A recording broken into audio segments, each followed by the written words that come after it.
हमारी औलाद तुम्हारे गले पड़ गई ना तो वो इज्जत भी उतारेगी और सत्यानाश भी कर देगी।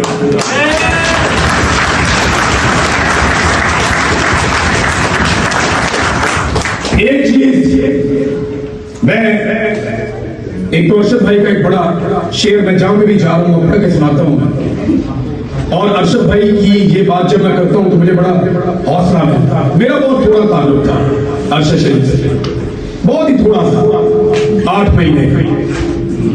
ये कई सालों का ताल्लुक, लंबा दहाइयों का ताल्लुक रहा, तो वो तकलीफ हम में से कोई महसूस नहीं कर सकता जो साबिर साहब के साथ महसूस कर सकते हैं, जो अरशद शरीफ साहब की जो टीम जो उनके साथ थी वो महसूस कर सकते हैं, उनकी फैमिली, उनके बच्चे, उनकी अहलिया, उनकी वालदा इंसाफ ढूंढते ढूंढते दुनिया से चली गई।